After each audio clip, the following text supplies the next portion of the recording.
So mga kabombo mula ho dyan sa Western Visayas, balik na naman tayo dito ho sa bahagi ng Metro Manila. May mga insidente ho ng sunog na naitatala at ganon din yung iba pang mga pangyayari natin ho tinutugay gayan. May insidente ho ng sunog dyan sa Mandaluyong City at patuloy hong inaantabayanan niya ng ating coverage team. Tunguhin natin ang naturang lugar sa pamamagitan ng ating star DJ, German Bolero.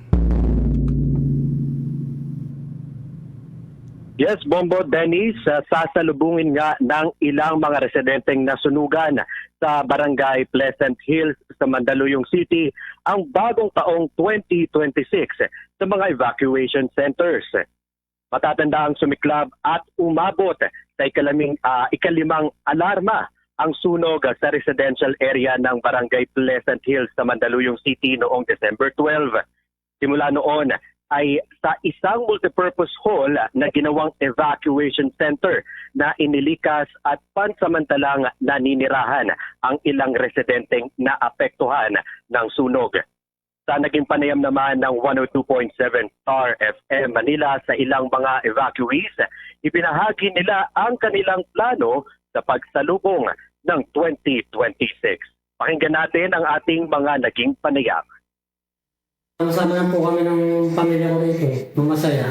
Kahit may konting sari-sari. Masaya lang po kami kahit dito lang po kami sa evacuation. Sasalubungin pa namin yung mga papatok na mga anak ko. Para maging masaya kahit ganda yung buhay namin sa sunugan. Sasali-sali sa nilanda namin ng konting pagkain. Pinaka-importante lang naman po kasi sa amin is ligtas kami at saka yung health. Yan yung pinaka-importante. Yung health tsaka nakakakain ng maayos, nakakatulog ng maayos.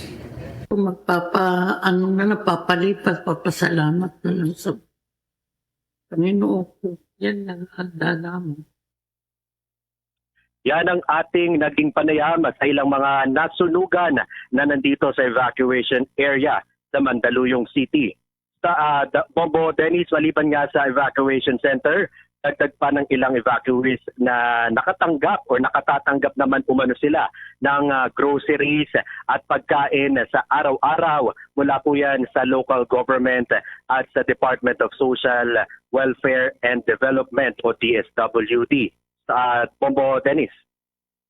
May tanong ko lamang, kumusta naman yung kanilang, kumbaga, yung pag-asikaso sa kanila ng lokal na pamahalaan, lalo't ngayon ay sasalubong sa bagong taon, meron ba namang inilaan na maliban dun sa, yung tulong na mga relief supplies na ipagkakaloob sa kanila, meron bang extra na ipagkakaloob or kahit papaano makalimutan nila yung sinapit ng kanilang mga nung community mismo na naapektuhan yung sunog na yan, DJ German? Dennis, ayon sa ating nakapanayam kanina, hindi naman sila pinabayaan ng local government unit at ng DSWD. At meron naman silang ibinigay na mga groceries, specifically mula po sa DSWD yan. Pero according sa isa nating nakapanayam, ito po ay hanggang ngayon na lamang. At sila na po bahala kung ano na lamang ang kanilang gagawin doon sa groceries.